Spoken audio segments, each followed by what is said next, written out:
bit of definitions. What is church history? Why should we study church history?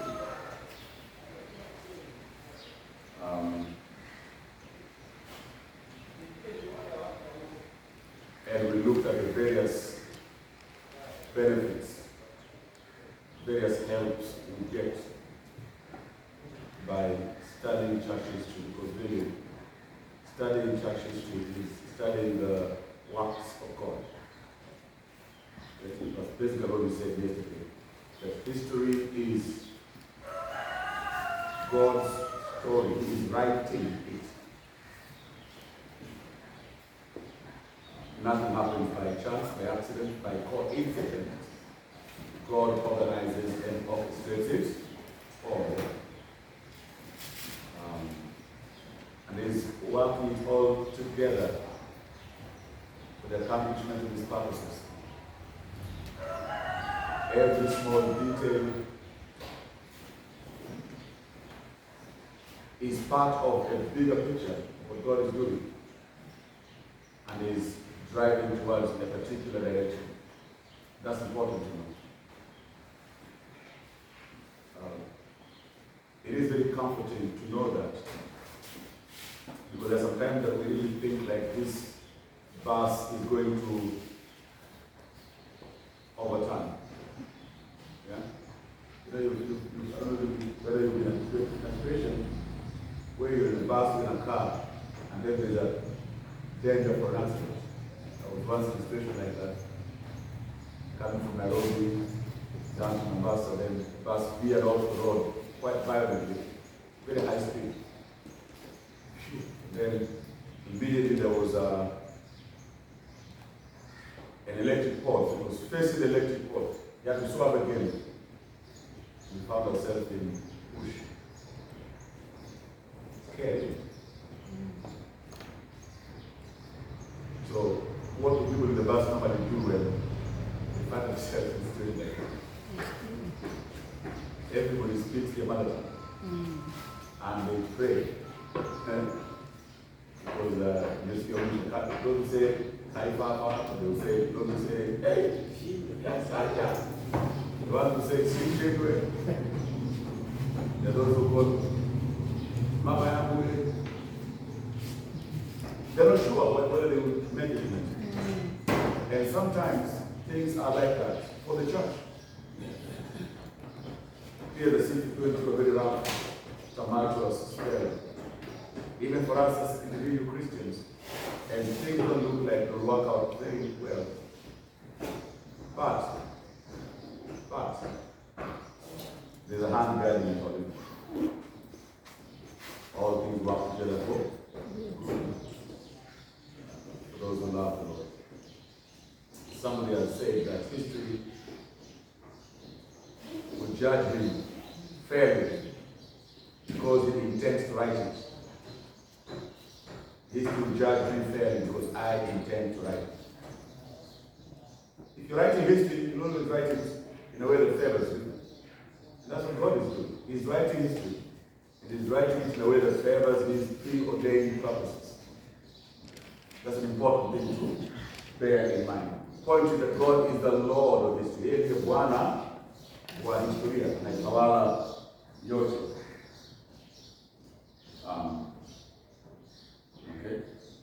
So tukiangalia umuhimu, faida za kusoma historia ya kanisa, sitaki kuzirejelea zote hivi sasa, ila tu kusema jana kabla tujaondoka nilikuwa nimekusudia kufanya jambo, lakini ikawa baadaye tumechoka. Angalau kwa tunaondoka na sikutaka wengine wakose, wengine wapate. Normally, the study of church history is approached roughly following 1, 2, 3, 4, a five-fold plan. I'm not saying that everybody will approach it under those exact headings, but that's loosely the pattern that is followed as people study church history. And so the way we normally do it here ourselves is we begin by looking at the Old Testament roots of church history. Begin by looking at the Old Testament roots. So we don't just begin to trace church history from the days of the apostles. Even though probably that is where we should start. But to give ourselves a context, an anchor, we go a little bit back to the Old Testament. Are there ideas of what we are seeing now that we find in the Old Testament? Because surely, if God controls all history and He was going to do something in the New Testament, the preparations must have started way back. Okay? Yeah, and so we want to look at some of those preparations in a small way for the coming of Christ and the establishment of the church, as we see in the Old Testament. And that's the first thing that we're going to do.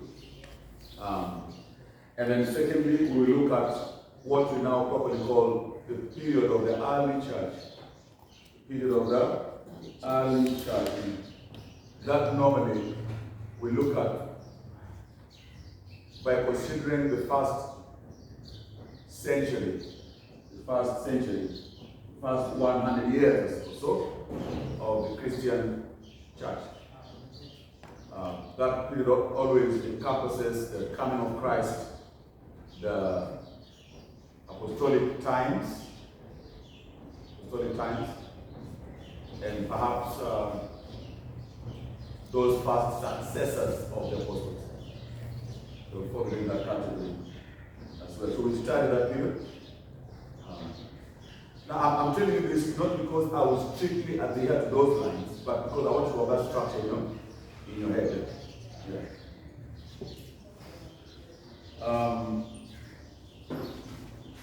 And then we look at the medieval period, the Middle Ages. Middle Ages, strictly speaking, should start from around 450, 500, going up to 1500 thereabouts. Yeah, but we would start it right after the period of what we call the Apostolic Fathers, the successors of what we were living to. So the period after that, until the dawn of the Reformation, that's 1,000 plus years is what we call the Middle Ages. And basically, how did the Church of Christ spread and grow, both in size as well as in theology, from the days of the apostles and the apostolic fathers. Okay? Now, who are the apostolic fathers? Those who came after the apostles. If you begin to count generations from where we are, the apostles, many generations.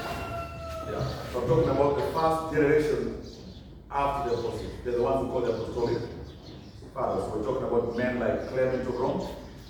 You'll hear it quite a bit. Ignatius of Antioch, I mentioned it yesterday. Polycarp, who was a disciple of the Apostle John, actually. Yeah. So men like that. They're the apostolic fathers. They are those who learned at the feet of the apostles. Yes. And then the early church fathers and so on. So we study the development of the church and her theology from around that time, around about the 2nd century, up to the time leading immediately to the Protestant Reformation, that is 1500s, thereabouts. Yeah. So we started much within that period. Okay. And then afterwards, then we look at the Reformation itself. That's an extremely important period in church history. Reformation. Martin Luther, John Calvin, all these guys. Yeah. That is the period of the Reformation. And we can take that up to around the year 1600s. Yeah. That is the late 17th century. And then from that we do what we call post-Reformation history. Post-Reformation history. Post is after. the history of the church after the Reformation, after Luther and his friends did what they did. From that moment until now, that's what they call post-Reformation. Now there are other divisions that can make within those categories. Yeah, but those are the broad outlines, as it were, of church history as we approach it. Yeah. Okay. Now that's all I wanted to say yesterday before we dismiss it. Okay? So we know that book category. But having said that,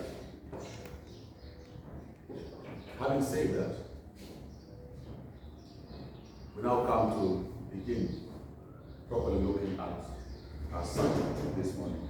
And I want us to look at our Bible because now I want us to look at a little bit of background, the Old Testament background to what church history will be.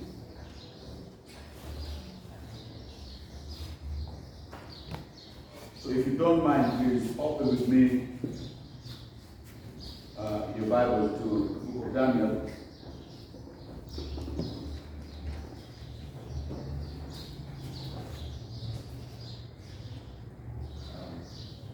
It's going to be a very long reading, some of repetition, but we must do it because it's important for our studies. So are you in Daniel?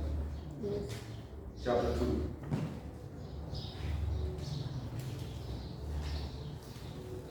Daniel chapter 2.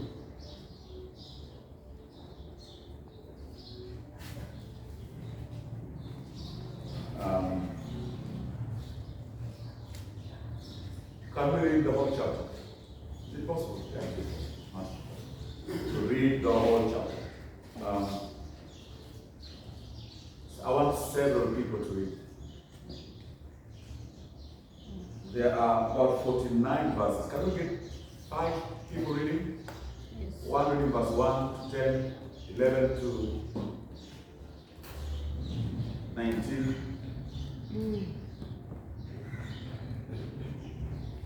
11 to 19. 11 to 20. And then 21 to 29. Yes. Let's have who is going to read first?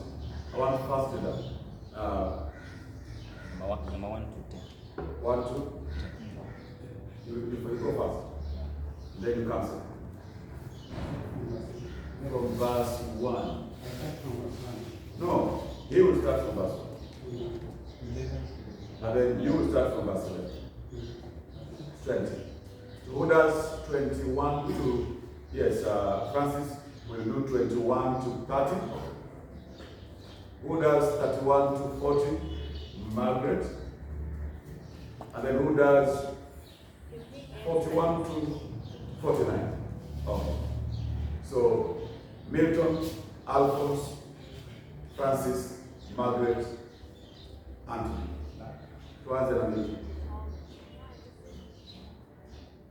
Now in the second year of Nebuchadnezzar's reign, Nebuchadnezzar had dreams, and his spirit was so troubled that his sleep left him. Then the king gave the command to call the magicians and the astrologers, the sorcerers, and the Chaldeans to tell the king his dreams. So they came and stood before the king. And the king said to them, I have had a dream, and my spirit is anxious to know the dream. Then the Chaldeans spoke to the king in Aramaic, O king, live forever. Tell your servant the dream, and he will give the interpretation. The king answered and said to the Chaldeans, my decision is firm. If you do not make known the dream to me and its interpretation, you shall be cut in pieces, and your houses shall be made an ash heap. However, if you tell the dream and its interpretation, you shall receive from me gifts, rewards, and great honor. Therefore, tell me the dream and its interpretation. They answered again and said, let the king tell his servant the dream, and he will give its interpretation. The king answered and said, I know for certain that you will gain time, because you see that my decision is firm. If you do not make known the dream to me, there is only one decree for you. For you have agreed to speak lying and corrupt words before me till the time has changed. Therefore tell me the dream, and I shall know that you can give me its interpretation. The Chaldeans answered the king and said, there is not a man on earth who can tell the king's matter. Therefore no king, lord, or ruler has ever asked such things of any magician, astrologer, or Chaldean. It is a difficult thing that the king takes, and there is no other who can tell it to the king except the God, whose glory is not gracious. For this reason, the king was angry and very furious, and gave the command to destroy all the wise men of Babylon. So the decree went out, and they began killing the wise men, and they struck Daniel and his companions with them. Then with counsel and wisdom, Daniel answered Arioch, the captain of the king's guard, who had gone out to kill the wise men of Babylon. He answered and said to Arioch, the king's captain, what is the decree from the king so urgent? Then Arioch made the decision known to Daniel. So Daniel went in and asked the king to give him time, that he might tell the king the interpretation. Then Daniel went to his house and made the decision known to Hananiah, Mishael, and Azariah, his companions, that they might seek mercies from the God of heaven concerning this secret, so that Daniel and his companions might not perish with the rest of the wise men of Babylon. Then the secret was revealed to Daniel in a night vision. So Daniel blessed the God of heaven. Daniel answered and said, blessed be the name of God forever and ever. For wisdom and knowledge are his. Okay. Francis. Yeye hubadili majira na nyakati, huzuru wafalme na kuwamilikisha wafalme, huwapa hekima wenye hekima, huwapa wenye ufahamu maarifa. Yeye hufumbua mambo ya fumbo na siri, kuyajua yaliyo gizani, na nuru hukaa kwake. Nashukuru na kuhimidi, Ee Mungu, Baba wa baba zangu, uliyenipa hekima na uwezo, ukanijulisha hayo tuliyotaka kwako, maana umefundisha neno lile la mfalme. Basi Danieli akaenda kwa Arioko, aliyewekwa na mfalme kuangamiza wenye hekima wa Babeli. Alikwenda akamwambia, ili usiwaangamize wenye hekima wa Babeli, niingize mimi mbele ya mfalme, nami nitamwonyesha mfalme ile tafsiri. Ndipo Arioko akamwingiza Danieli mbele ya mfalme kwa haraka, akamwambia hivi, nimemwona mtu wa hao wana wa Yuda waliohamishwa, atakayemjulisha mfalme ile tafsiri. Mfalme akajibu akamwambia Danieli aliyekuwa akiitwa Belteshaza, je, waweza kunijulisha ile ndoto niliyoiona na tafsiri yake? Danieli akajibu mbele ya mfalme akasema, ile siri aliyoiuliza mfalme, wenye hekima hawawezi kumfunulia mfalme, wala wachawi, wala waganga, wala wanajimu, lakini yuko Mungu mbinguni afunuaye siri, naye amemjulisha mfalme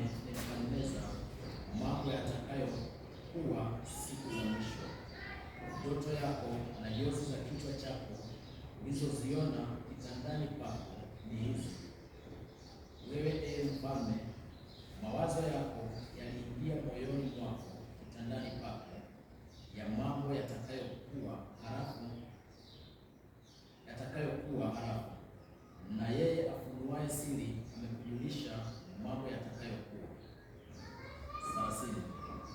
Lakini mimi sikufunuliwa siri hii kwa sababu ya hekima iwayo yote niliyo nayo zaidi ya watu wengine walio hai, bali kusudi mfalme afunuliwe ile tafsiri, nawe upate kujua mawazo ya moyo wako. 31. Wewe mfalme uliona, na tazama, sanamu kubwa sana. Sanamu hii iliyokuwa kubwa sana na mwangaza wake mwingi sana ilisimama mbele yako, na umbo lake lilikuwa lenye kutisha. Na sanamu hii kichwa chake kilikuwa ni cha dhahabu safi, kifua chake na mikono yake ni ya fedha, tumbo lake na viuno vyake ni vya shaba, miguu yake ni ya chuma, na nyayo za miguu yake nusu ya chuma na nusu ya udongo. Nawe ukatazama hata jiwe likachongwa bila kazi ya mikono, nalo jiwe hilo likaipiga sanamu miguu yake iliyokuwa ya chuma na udongo, likaivunja vipande vipande. Ndipo kile chuma na ule udongo na ile shaba na ile fedha na ile dhahabu vilivunjwa vipande vipande pamoja, vikawa kama makapi ya viwanja vya kupepetea wakati wa hari. Upepo ukavipeperusha hata pasionekane mahali pake, na lile jiwe lililopiga hivyo sanamu likawa mlima mkubwa, likaijaza dunia yote. Hii ndiyo ile ndoto, nasi tutaihubiri tafsiri yake mbele ya mfalme. Wewe mfalme, mfalme wa wafalme, na Mungu wa mbinguni amekupa ufalme na uwezo na nguvu na utukufu. Na kila mahali wakaapo wanadamu, wanyama wa kondeni na ndege wa angani umewatia mkononi mwako, naye amekumilikisha juu ya hao wote. Wewe ukichwa kile cha dhahabu, na baada ya zamani zako utainuka ufalme mwingine mdogo kuliko wewe, na ufalme mwingine wa tatu wa shaba utakaoitawala dunia yote. 40.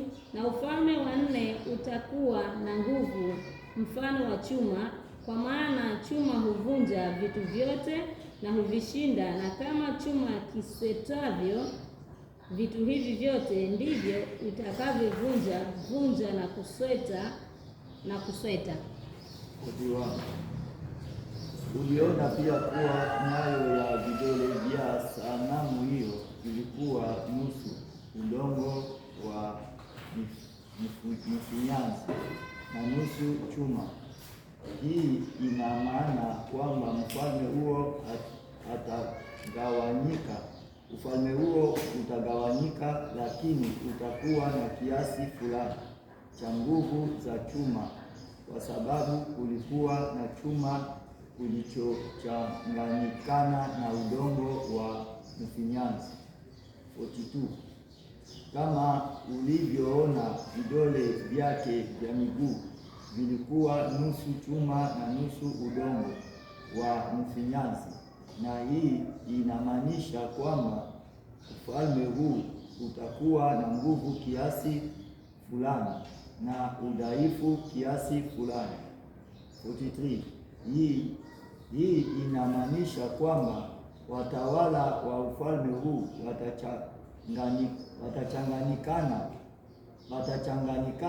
kwa kuoana na watu wasio wa taifa lao, lakini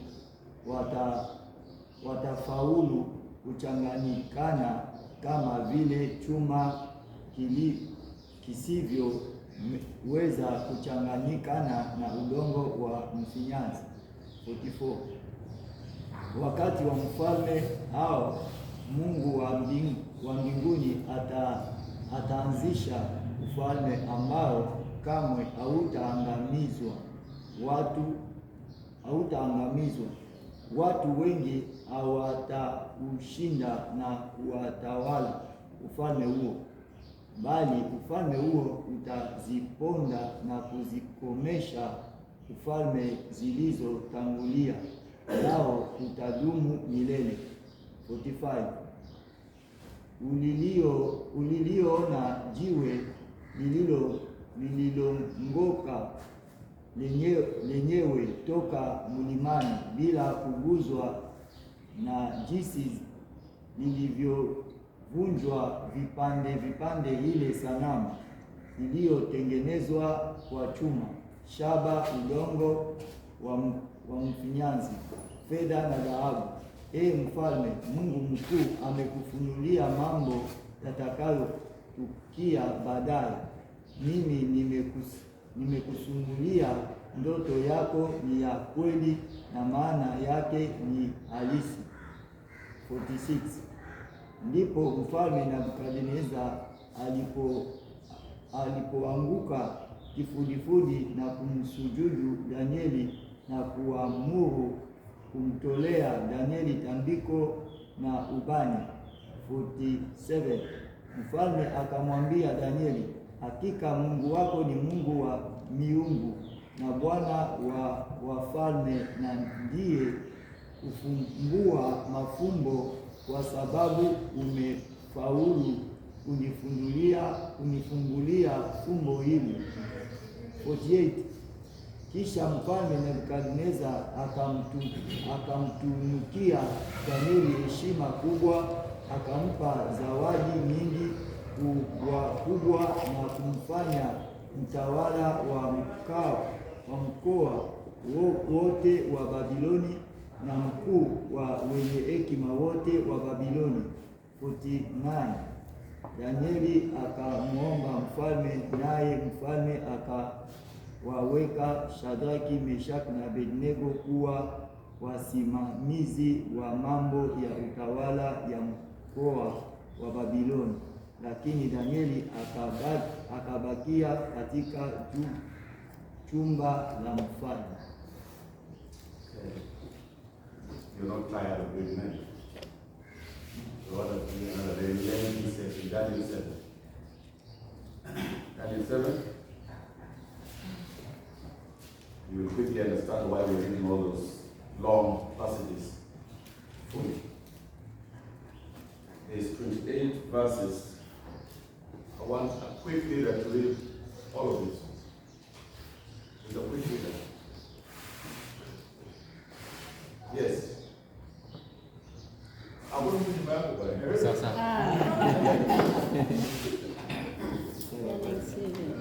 Okay. Daniel 7. 7, the whole chapter. Okay. In the first year of Belshazzar, king of Babylon, Daniel had a dream and visions of his head while on his bed. Then he wrote down the dream, telling the main facts. Daniel spoke, saying, I saw in my vision by night, and behold, the four winds of heaven were stirring up the great sea, and four great beasts came up from the sea, each different from the other. The first was like a lion, and had eagle's wings. I watched till its wings were plucked off, and it was lifted up from the earth and made to stand on 2 feet like a man, and a man's heart was given to it. And suddenly another beast, a second like a bear, it was raised up on one side, and had 3 ribs in its mouth between its teeth. And they said thus to it, Arise, devour much flesh. After this I looked, and there was another like a leopard, which had on its back 4 wings of a bird. The beast also had 4 heads, and the dominion was given to it. After this I saw in the night visions, and behold, a 4th beast, dreadful and terrible, exceedingly strong. It had huge iron teeth. It was devouring, breaking in pieces, and trampling the rest with its feet. It was different from all the beasts that were before it, and it had 10 horns. I was considering the horns, and there was another horn, a little one, coming up among them, before whom 3 of the first horns were plucked out by the roots, and there in this horn were eyes like the eyes of a man, and the mouth speaking pompous words. I watched till thrones were put in place, and the Ancient of Days was seated. His garment was white as snow, and the hair of his head was like pure wool. His throne was a fiery flame, its wheels a burning fire, and a fiery stream issued and came forth from before him. 1,000 ministered to him. 10,000 times 10,000 stood before him. The court was seated, and the books were opened.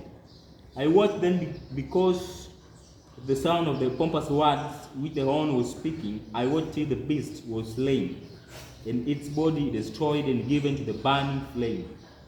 As for the rest of the beasts, they had their dominion taken away, yet their lives were prolonged for a season and a time. I was watching the night visions, and behold, one like the Son of Man, coming with the clouds of heaven. He came to the Ancient of Days, and they brought him near before him. Then to him was given dominion and a glory and a kingdom, that all peoples, nations, and languages should serve him. His dominion is an everlasting dominion which shall not pass away, and his kingdom the one which shall not be destroyed. I, Daniel, was grieved in my spirit within my body, and the visions of my head troubled me. I came near to one of those who stood by, and asked him the truth of all this. So he told me and made known to me the interpretation of these things. Those great beasts which are four kings which arise out of the earth. But the saints of the Most High shall receive the kingdom and possess the kingdom forever, even forever and ever. Then I wished to know the truth about the fourth beast, which was different from all others, exceedingly dreadful, with its teeth of iron and its nails of bronze, which David broke in pieces and trampled the rest with its feet. And 10,000 horns, and the 10 horns that were on its head, and the other horn which came up, before which 3 fell, namely, that the horn which had eyes and a mouth, which spoke pompous words, whose appearance was greater than his fellows. I was watching, and the same horn was making war against the saints, and prevailing against them, until the Ancient of Days came, and the judgment was made in favor of the saints of the Most High, and the time came for the saints to possess the kingdom. Thus he said, the fourth beast shall be a fourth kingdom on earth, which shall be different from all other kingdoms, and shall devour the whole earth. Then 10 horns are 10 kings, who shall arise from this kingdom, and another shall rise after them. He shall be different from the first ones, and shall subdue 3 kings. He shall speak pompous words against the Most High, shall persecute the saints of the Most High, and shall intend to change times and law. The saints shall be given into his hand for a time, and times and half time. But the court shall be seated, and they shall take away his dominion, consume and destroy it forever. Then the kingdom and dominion and the greatness of the kingdoms under the whole heaven shall be given to the people, and the saints of the Most High. His kingdom is an everlasting kingdom, and all dominions shall serve and obey him. This is the end of the account. As for me, Daniel, my thoughts greatly troubled me, and my countenance changed. But I kept the matter in my heart. Amen. Now I know that we read these passages, perhaps there is an expectation rising in your mind that I will seek to resolve all your Bible prophecy questions. Well, that's what we take. Bible prophecy questions, those who have been dealing with eschatology. Okay? But my goal with this is to just show you, as I will try to do, that nothing that happens from the time that Jesus Christ sets foot on this planet up until now is an accident. Okay? That's the big point I want you to take away from this. And to do that, we need to see that what transpired before he came was planned, was predicted, and came to pass exactly as it was predicted. You see, that's what we said yesterday. The farther backwards you look, the farther forward you're likely to see. So if we can see God doing in the past, that they are certain and sure, then we can be confident that He's doing in the future are equally certain and sure. Okay, so the first thing I need you to see is the similarity between the visions in chapter 2 of Daniel and chapter 7. Maona yanayofanana sana, sio? Picha zinazotumika ni picha tofauti. Moja, kwenye mlango wa pili kunatumika picha za madini fulani kuanzia dhahabu mpaka chuma. Maono ya pili kwenye mlango wa 7 vinatumika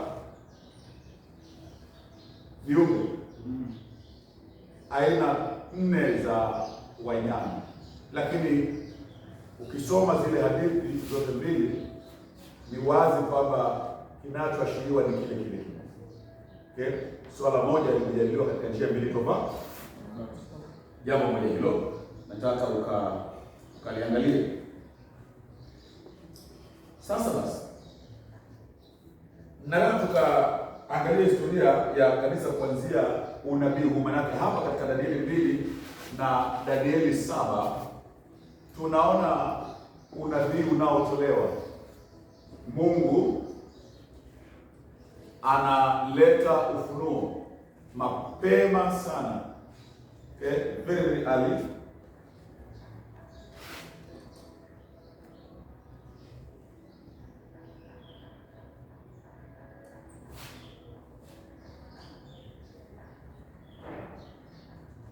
Okay? It's very, very early. This is towards the later parts of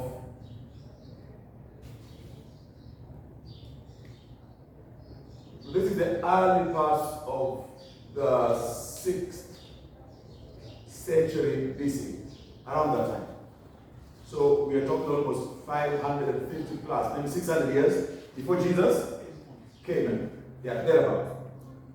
Around 550 there, before Jesus came. This is where we see this thing. It seems to be. And so there's a prophecy given here. So let's go back to chapter 2. Let's begin to explore that. Daniel 2. And the interesting thing is that in a fairly uncharacteristic fashion, the prophecy comes through the vision of a pagan king.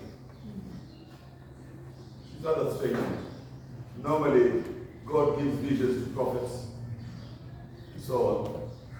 But in this particular case, the vision is given to a pagan king. Mfalme ambaye ni taifa kabisa ndiye ambaye anapatiwa maono haya. Now, tunajua kwamba haya mambo yanafanyika wakati ambapo Wayahudi wako kwenye utumwa, na utumwa wenyewe ni katika taifa la Babiloni. They are in captivity in Babylon.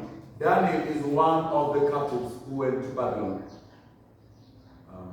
And you do know the story of how Daniel and his friends got favor from God and rose to the ranks and became very senior people, very big government officials in Babylon.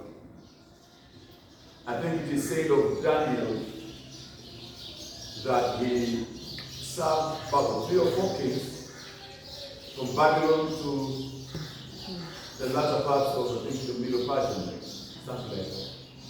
Yeah. But he served for a very long time. So this is during the earlier days, 600 plus BC thereabouts. He's still serving under King Nebuchadnezzar. Nebuchadnezzar says a dream. He has a dream. Interestingly, he wakes up in the morning and he wants an interpretation of the dream.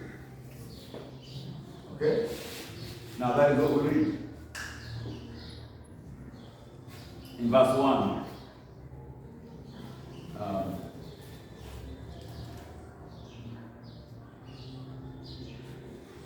Okay? The second year of the reign of Nebuchadnezzar, Nebuchadnezzar had dreams. His spirit was troubled and his sleep left him. And then he commands the magicians and all these guys who claim to be spiritualists to come and give him an interpretation of that dream. So he tells him in verse 3, I had a dream and my spirit is troubled to know the dream. And the magicians tell him, okay, you tell us that dream and we'll give you interpretation. The king answered in verse 5, the word from me is firm. If you do not make known to me the dream and its interpretation, you shall be torn limb from limb, and your houses shall be laid in ruins. Okay? So anaota ndoto, alafu aidha amekataa kuambia hawa jamaa ndoto yenyewe, au yeye mwenyewe pia amesahau ndoto. Okay? Lakini hawa waganga wake wanasisitiza kwamba wewe tuambie ndoto alafu tutakwambia maana yake. Nebuchadnezzar alikuwa mjanja. He was smart enough to know that if you people have supernatural powers and you can tell me supernaturally the meaning of the dream, you must be able to tell me the dream itself. Okay? So you tell me the dream. If you can tell me the dream, then I can be sure that you know the interpretation. But if you don't tell me the dream, I tell you the dream. Whatever interpretation you give me, how sure will I be that it's true? So he's being very clever here. Okay? And Kinoman. As they say, so hivi njia Mungu inakuwa fupi. Wakati hao njia kwa shike na haikuwa ngumu sana. Hata hao bila kuwapa sawa. Njia kwa shike si ngumu sana. Yeah. So anyways, he gives that very strict order. And long story short, nobody can do that. It's too hard for anyone to do. Only God can do this. See, so you see that the restoration itself is set up by God, so that there is no confusion as to who is speaking here. It must be very clear that it is God. Mungu ameweka mambo haya ni kwamba ni wazi kwamba atakayezungumza hapa nani? Ni Mungu. Hakuna ujanja ya watu hapa. Ili watu wawe na mashaka mtafanyika havitafanya. It's going to be certain. This is God. And that is why God's providence katika matekelezi ya Mungu amesababisha mfalme huyu kukaza sana. Maana kwanza ameota ndoto, alafu ndoto hiyo imemsumbua kweli mpaka ananyimwa usingizi. Na unakumbuka kwenye maandiko mara nyingi sana wakati ambapo wafalme wanashindwa kulala, God is always at work. You remember back in the day when was it Abimelech takes the wife of who? So Abraham, Isaac. Yeah? And then God denies him sleep. He can't sleep. Something is the matter. God removes peace. And then the days of Esther, when the king, a plan is being made to destroy the Jews, and all of a sudden one night the king can't sleep. Yeah? I mean, whenever you read those things in the Bible, God is always at work. Yeah, there's a disturbance God is causing to a mighty man to wrestle him down to do something. So that's what we see here. God wrestles down King Nebuchadnezzar by giving him a dream. Maybe he forgets it, doesn't understand it, and he can't sleep, he's disturbed. His sleep leaves him. And then the conditions is set are such that only God can solve this puzzle. Mungu tu anaweza kutatua tatizo hili. Hebu tuyafupishe haya because we don't go into every detail of this. The magicians can't do it. They are all going to be killed. Daniel is abandoned. Not because Daniel is a magician, but because the powers that God had given Daniel, as best as the Babylonians could interpret them, he is lumped together with the magicians. Even though you're using different powers, hawa wanatumia nguvu zao za whatever, lakini huyu pia anaongea na Mungu na Mungu anamfunulia mambo. So tuweke kwenye, yeah. So he's part of the team of wise men. Yeah. After that one, magicians should be properly rendered wise men. I think it's similar to the one we find in the Testament, the Magi, wise people. Okay? And that's a long story there. Don't want to go into it. But Daniel is part of that whole group. And so if these people are to be killed, he's going to die as well. Yeah? So what reaches him? Anafikiwa na maneno haya kwamba Bwana ametoa amri kali sana na tutauawa. And Daniel sent word to the king. You see that? Look at verse 12. Because of this, the king was angry and very furious and commanded all the wise men of Babylon be destroyed. So the decree went out. The wise men were about to be killed, and they sought Daniel and his companions to kill them. So that's what Daniel. Then Daniel replied with prudence and discretion to Arioch, the captain of the king's guard, the one who is leading the killer squad, who had gone out to kill the wise men of Babylon. He declared to Arioch, the king's captain, "Why is the decree of the king so urgent?" Then Arioch made the matter known to Daniel. Daniel went in and requested the king to appoint him a time that he might show the interpretation. So Daniel stepped forward. He said, "Please stop, don't kill anybody. I will give you the interpretation." So he steps out in faith, and then from verse 17, he goes back to his friends, and they begin to pray. Oh God, help us. Oh God, show us these things. And so the mystery, verse 19, is revealed to Daniel. Okay, see that? Verse 19, the mystery, the interpretation of the dream. Maana ile ndoto Daniel anafunuliwa. Na amefunuliwa katika maono ya usiku. Kisha akambariki Mungu wa mbinguni, tunaambiwa kwa maneno haya ambayo tunasoma kwenye mstari wa 20 hadi 23. Now I want you to notice the words of verse 20 to 23. Because this gives us a foundation of understanding the interpretation of the dream. It says, Daniel answered and said, "Blessed be the name of God forever and ever, to whom belong wisdom and might." So to God belongs what? Wisdom and might. Might meaning power. Okay? He changes times and seasons. Whether it is winter, autumn, spring, summer, majira na vipindi vilivyo mwake. And then what does he do? He removes kings and sets up kings.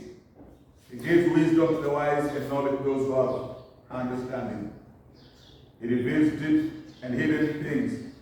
He knows what is in the darkness, and the light dwells with him. To you, O God of my fathers, I give thanks and praise. For you have given me wisdom and might, and have made known to me what we asked of you. You have made known to us the king's matters. Daniel blesses the Lord who has revealed to him meaning of the dream of the king. Now from verse 24 onwards, Daniel goes into the captain of the king's guards and seeks an appointment with the king. Verse 25. He says, "I have found among the exiles from Judah a man who will make known to the king the interpretation." The king declared to Daniel, whose name was Belteshazzar, "Are you able to make known to me the dream that I have seen and its interpretation?" So he says it's happening. First, you tell you what I've built, and then you king. Daniel answered the king and said, no wise man, enchanters, magicians, or astrologers can show the king the mystery that the king has asked. Verse 28, but there is a God in heaven who reveals mysteries. He has made known to King Nebuchadnezzar what will be in latter days. So, hata kabla Daniel hajaeleza maana ya ndoto yenyewe, anapeana muhtasari. Kwanza ni Mungu amekuonyesha mambo haya. Pili, anasema ya kwamba mambo haya yanahusu yatakayofanyika katika siku zijazo. So what's going on here is that in the dream of Nebuchadnezzar, God has revealed history before it happens. God has revealed history before it. Now we study history after it has happened. God is laying it down before it happens. That's what Daniel is saying. Ya kwamba yale ambayo unayaota ni Mungu amekuandikia historia kabla haijafanyika. Okay? So that's what it's about. Then Daniel explains that dream. Okay? So if you look then at the content of the dream, we find an image. That dream is an image. Una sanamu. That's what the king saw. A big, imposing image. That image has 4 parts. The first part is the head, and that is the head of gold, isn't it? Is it? The head of gold, right? And then there is, after the head of gold, there is a chest and arms, the middle part, as it were, of silver. Now, between silver and gold, which is superior? Gold is superior. You get gold, then about to get silver. Okay? And then he says, after the chest and hands of silver, then there is its middle and thighs, the stomach area and the thighs. What metal? Bronze. So when you live gold, silver, and bronze, yeah. And then after the bronze, there are the legs. The legs are iron. Iron is chuma ya kawaida mnaonanga hii ya kawaida. Strong, yes, very firm, but very common as well. Anyways, so that's the dream. An image with 4 parts. Now, even as you look at those 4 parts of that image, you see that the quality seems to be dropping in. The quality from gold to metal mixed with clay, even. Metal mixed with clay. So what then is the interpretation of this? The interpretation is given from verse 31, rather from verse 36. Who is the head of gold? Nebuchadnezzar, and by extension, the Babylonian Empire. Okay? Nebuchadnezzar and the Babylonian Empire. That's the head of gold. You, O King of kings, to whom God of heaven has given kingdom and power and might and the glory, and to whose hands he has given wherever they dwell, the children of man, the beasts of the field, the birds of the heavens, making you to rule over them. You are the head of gold. So the head of gold represents Nebuchadnezzar and the Babylonian Empire. And then from verse 39, he is told another kingdom shall rise, which is better. Is it? Yes. Inferior. It is inferior. That's why it is not diamond, it is silver. Silver is inferior to gold.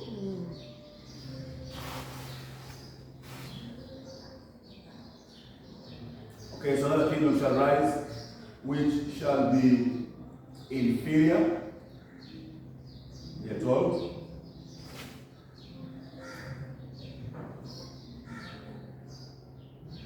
Okay, another kingdom inferior to you shall rise after you, and then a third one of bronze. And these kingdoms, we are told, shall do what? They shall rule the earth. Then verse 40, there shall be a fourth kingdom, strong as iron, because it breaks to pieces and shatters all things. So iron is known for its strength. Very, very strong. Shatters, destroy everything. And like iron that crushes, it shall break and crush all these. And you saw that the feet and toes partly potter's clay and partly iron. It shall be a divided kingdom. Okay? And some of the firmness of the iron shall be in it, just like you saw it mixed with soft clay. And as the toes of the feet were partly iron and partly clay, so the kingdom shall be partly strong and partly brittle. As you saw the iron mixed with soft clay, so they will mix one with another in marriage. But they will not hold together, just as iron does not mix with clay. Now, so you see, what Nebuchadnezzar anaona hapa ni ndoto inayozungumzia kuhusu falme nne. Na si falme nne za kawaida, ni falme nne ambazo zitatawala dunia. So they are not kings, territorial kings. No. They are world empires. Each following the other. Takuwa hii, alafu baada hiyo kuwe na hii, alafu baada hiyo kuwe na hii. So beginning Babylon to the others, which their names are not given yet. Alright? Now that's interesting. 4 world ruling empires, one after another. Let's keep going. Now,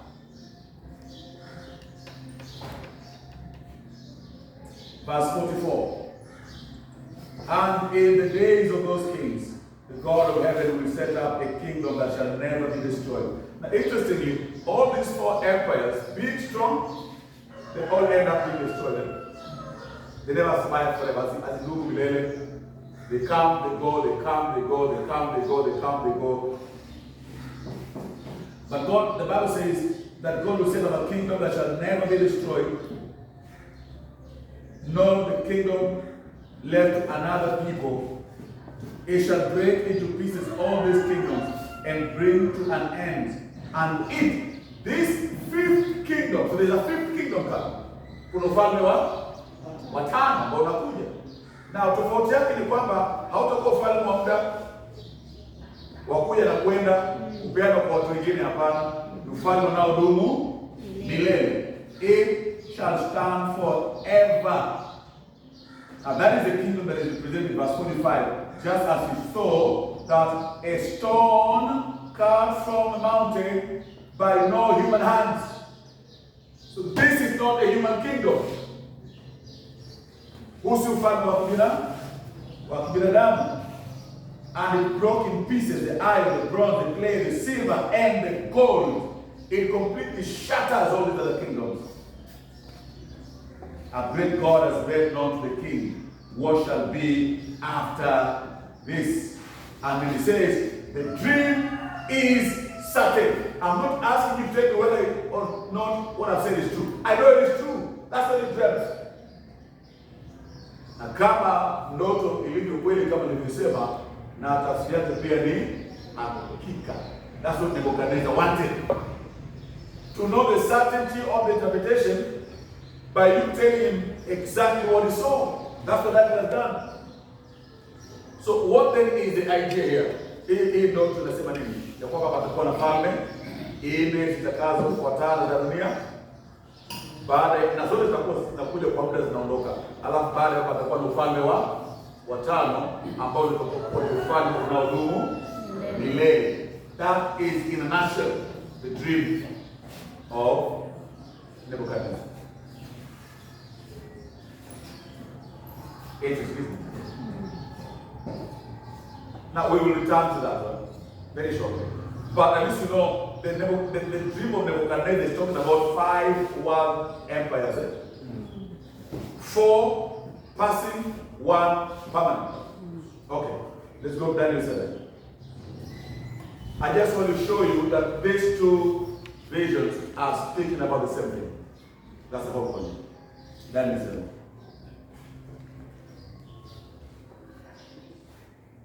Now again, Daniel 7, how many beasts do we find there? 4 beasts. Okay? Now, of course, we don't need to go through that in any detail, but one looks like a lion and has eagle wings. The other one looks like a bear and it is raised on one side, isn't it? Yeah. And then the other one looks like a leopard with 4 wings on its back. And they're all cruel. They were wakatili sana. But their cruelty seems to be increasing. But then if you look at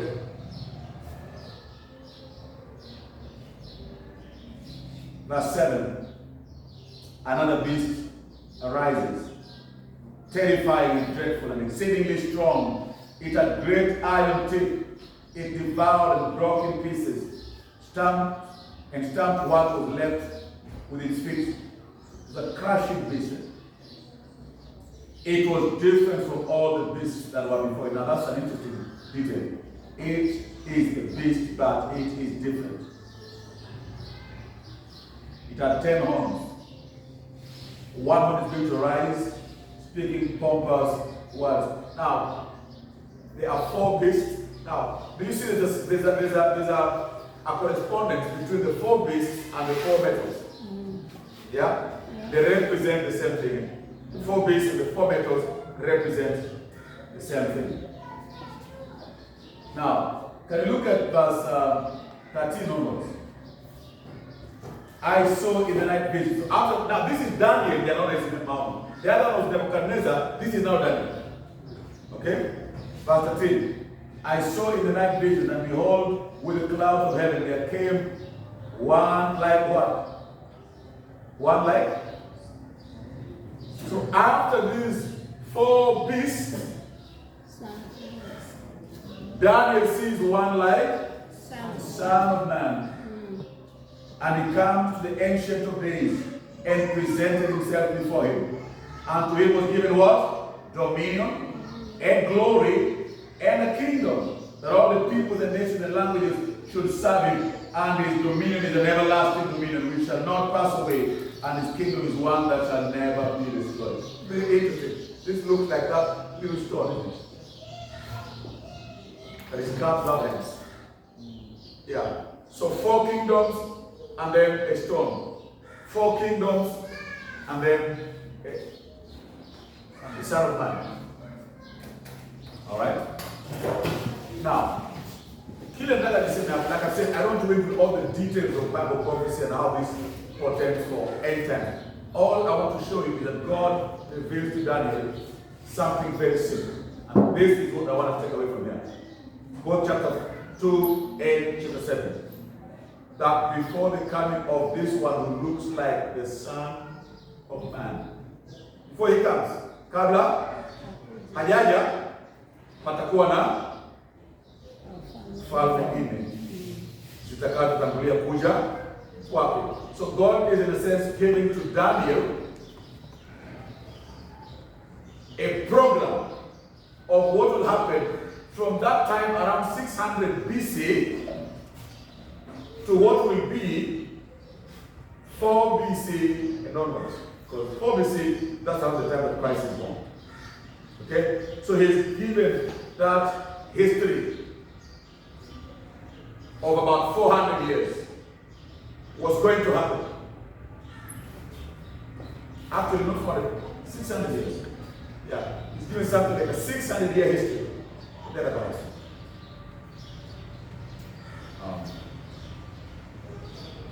And that's what I want us to examine now. Okay? Now,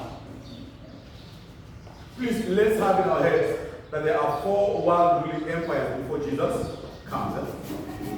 Can we look at history now and say if what Daniel predicted happened? Yeah?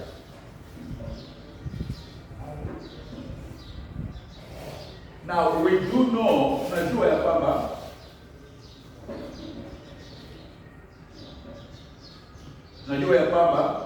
Nebukadnezar ametajwa katika Biblia. So that first beast, the one like a lion, the head of gold, we know it because we read it in the Bible. It is the Babylonian Empire. Now the Babylonian Empire, in the year 612 BC,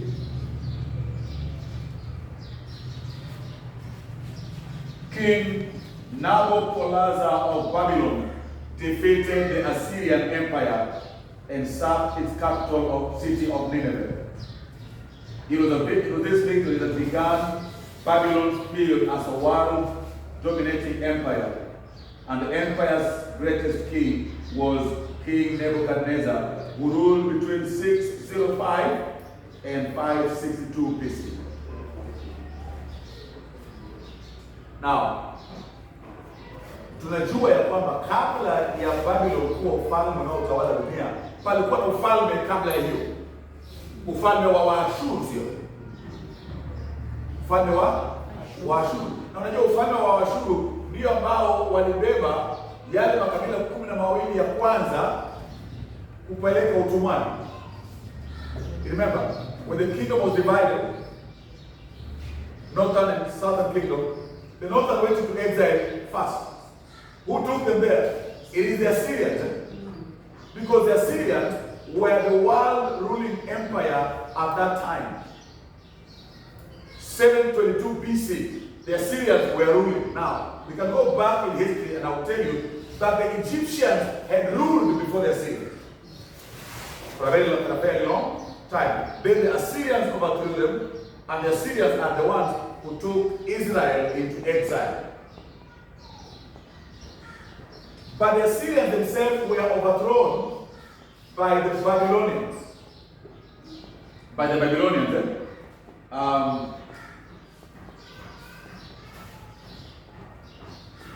Around 612 BC, 612 years before Christ, Babylonians overthrow the Assyrians, and they're becoming the ruling empire of the world. But you see, in every empire, kila ufalme unaotawala inakuwa na wafalme wenye nguvu viwango mbalimbali. Some are weak, some are stronger. Some are smart, some are not so smart. So the strongest king of the Babylonian Empire was Nebuchadnezzar. Yep.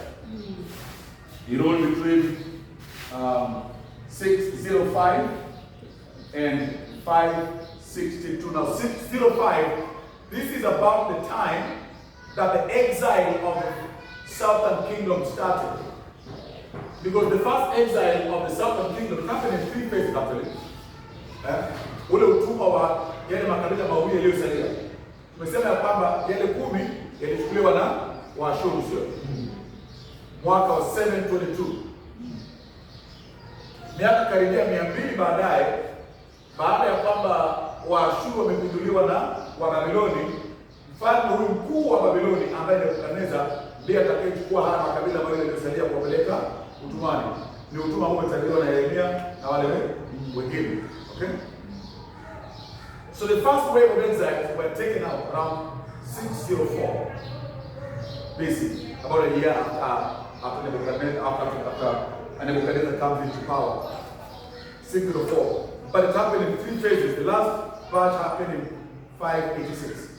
So by 586, the exile of the southern kingdom was complete. They went into exile in Babylon.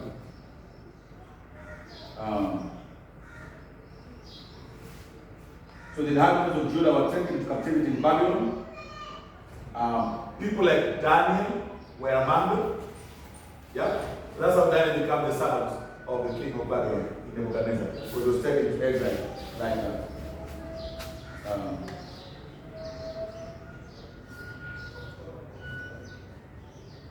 So Daniel served Nebuchadnezzar. It was during the time of Nebuchadnezzar that this vision is seen, around that time. But after Nebuchadnezzar, other kings of Babylon came. And the last king of Babylon was called who? You've read in the Bible. The last Babylonian king. Yeah? No? Cyrus was Persian. Belteshazzar. Yeah. King Belteshazzar. We read about Belteshazzar as being the last king of the Babylonians in Daniel chapter 5, don't we? Yeah, they're having a feast, celebrating, and then there's a handwriting on the wall. You remember the story? Mene tekel al fazil, mfalme wako umepimwa, umepatikana kwamba hautoshi, na sasa umepeana kwa wengine. Those words come in the days of King Belteshazzar. King Belteshazzar. And King Belteshazzar is going to be killed that very night. So Daniel served, at least from the time of Nebuchadnezzar until the time of Belteshazzar. He served. But Daniel is going to continue serving after Belteshazzar. He serves the parliament. Alright. So now, that's the first kingdom, the head of gold, Nebuchadnezzar and the Roman Empire. Now, in Daniel 5 and verse 25, a prophecy is given that the Babylonian Empire is going to collapse. Mene tekele, kuanguka kwa ufalme wa Babylon. So we see. Now that's part of what Daniel saw in chapter 2. Head of gold will be replaced by a chest of silver. Yule simba nafasi yake inachukuliwa na ndugu, sio? Yeah. So that happened in Daniel chapter 5, verse 31.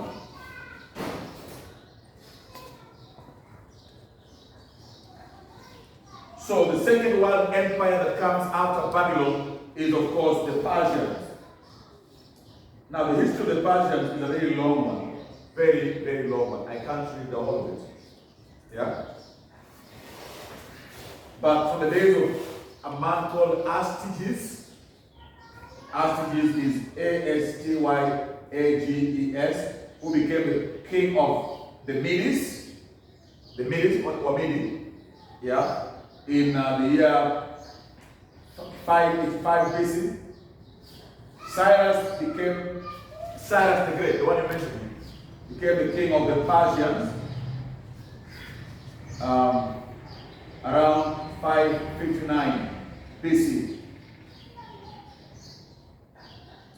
In 549 BC, Cyrus overthrew the Medes. Okay? He overthrew the Medes.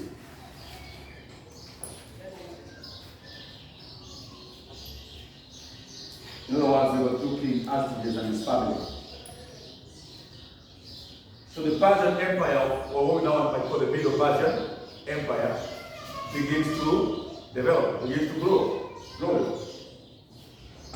And these are the ones who will overthrow their Belteshazzar. Okay? Yeah.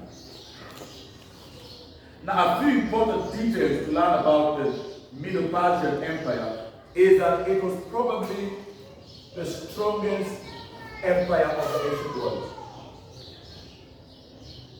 Even in terms of its quality, it was silver, but in terms of its vastness and strength, it is said to be the strongest of the ancient world. At its peak, ikiwa katika upeo wake, the Medo-Persian Empire ruled over an area, a landmass of 7.5 kilometers squared of land. That's a huge land in those days. Okay? They ruled over a population of about 50 million people. 50 million people That time. Yes. That's many. Okay? So Kenya iko na watu milioni 50 sasa. Wakati wa uhuru kulikuwa na watu wangapi? What is the population of Kenya compared? Who knows? Wale wa kaka kidogo. Population of Kenya 1960 or 63? Milioni 16. About 16 million? Yeah. Really? Yeah. Okay. So let's assume it was 16 million. Compare 16 million and 50 million now. It's about 3 times. In how many years? In how many years? How many years? From 1963? About 70 years. Yeah, about 70 years. About 60 years. 60 years. So in 60 years, the population has grown 3 times. So if the population was 50 million then, how many years between then and now? That was a big empire. Big empire. Because if you are to give it 60 years to grow, it will grow from 50 million to about 150 million. The time frame we are looking at is about not 60 years, but about 600 years. That is that one times 10. Huge empire. Yeah. And that was the Middle Persian Empire. They were the largest empire in ancient history in terms of total land control, estimated 50 million people there, about. In other words, they controlled about 44% of the entire world population. 44% of the world population. Now, what is the world population now? I just want to give you a picture of how big this empire was. What's the world population now? 8 billion? Okay. No. I will reach 10. Really? Please check.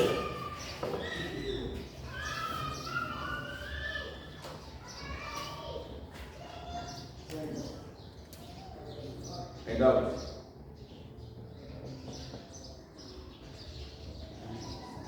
About 8.1. 8.1 billion. Yeah, that's about what we have, 8.1 billion. So 44% of that. That's about 3.8 billion. Thereabouts, 3.7, 3.8.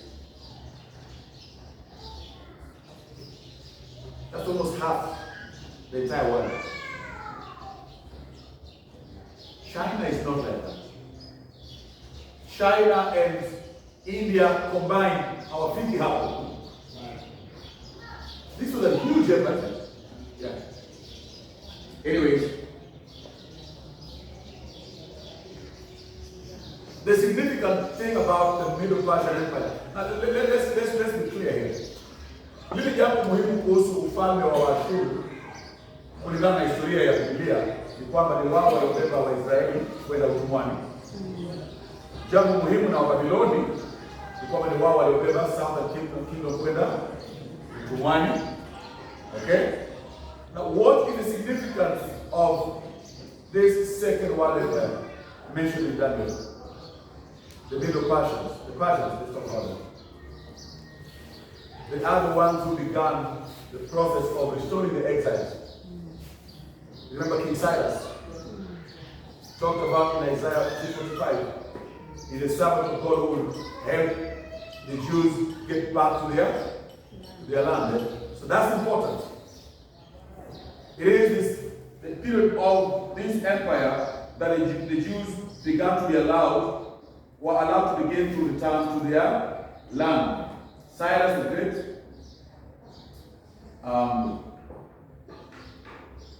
is the one who allowed Ezra, Nehemiah, and their friends to go and rebuild the temple and the walls of Jerusalem.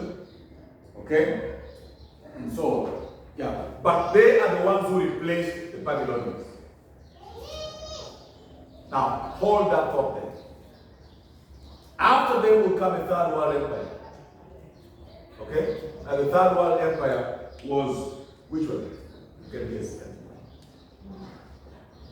Now, I've only mentioned those first two, but we won't speak too much about them. It is the last two I'll focus on, because they are of the greatest significance. Isn't it? So this one is going to be very important.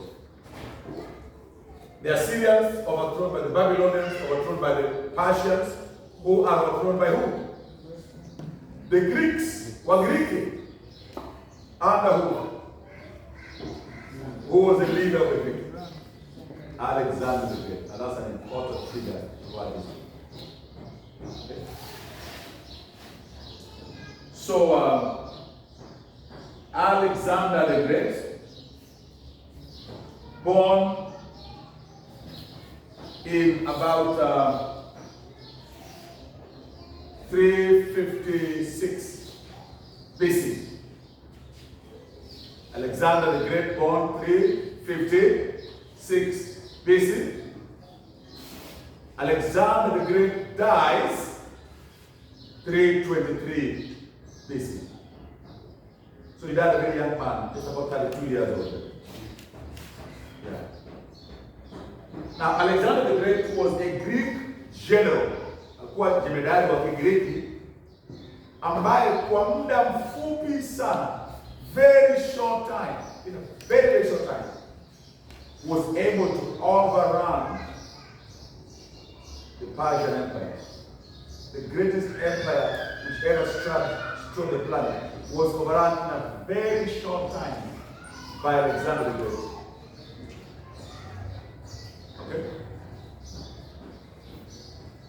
Now, this is interesting because do you remember the third beast in Daniel 7?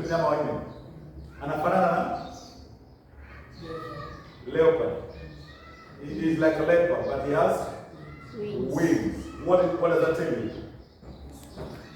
Leopards are known for stealth, swiftness, yeah, but then the wings, speed. That's Alexander the Great. You see, most of these empires rose over time and also declined over time. The Greeks under Alexander the Great overran the world very, very quickly, very, very swiftly.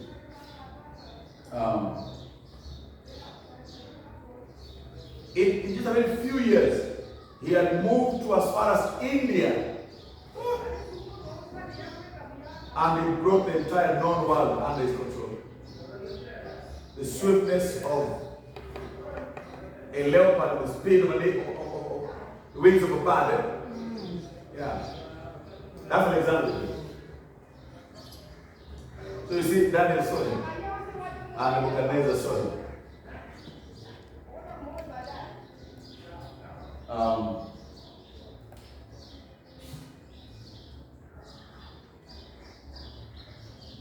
Now, what are the significant things that were done, particularly by Alexander and the Greeks? Preliminarily, Alexander the Great founded a very important city. You know it? A very important city founded by Alexander the Great. The city of Alexandria. Where do we find it? In Egypt. It was founded by him. That's very important. For reasons you see when you begin to apply. Just give me an overview of those empires. But what the significance is, we're coming to do that next. Timekeeper, how are we doing? We are 1 hour 24 minutes. And you say nothing. You're flowing. People are tired, boy. You're flowing. Okay? So Alexander the Great found that. That's important. He conquered the Persian kingdom. He died undefeated. in battle at the age of 32. Now, the other important detail about Alexander and his conquest is that after he died, his kingdom did not survive as a united kingdom. It was divided very quickly and into 4 parts.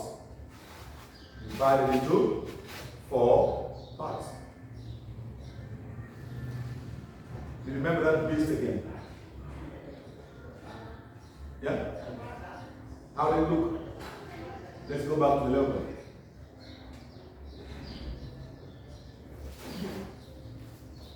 The leopard have how many wings? 4 wings, isn't it? With 4 wings of a bird on its back. So it is the 4 wings that guarantee its swiftness, but the 4 wings also depict its divisions. After Alexander the Great dies, no single person could hold that empire together. So his generals split that kingdom into 4. Antigonus was one of them. Cassander was another. Ptolemy was another. And Seleucus was the other. Okay? So it was divided like that. Now what does the Bible say? A kingdom divided against itself cannot stand. So the Greeks overran the world very, very quickly during the days of Alexander. Around the year 323 there, they were ruling the world and so on. But not for a long time, because very soon the Romans are going to come in. And the Romans are going to supplant the Greeks. Okay? So, can we take a break? 10 minutes. And then when we come back, let's pick up from where the Romans arrived. See, I'm trying to identify for you those 4 metals, and the 4 animals. Yeah. So let us take a break and then we'll come back.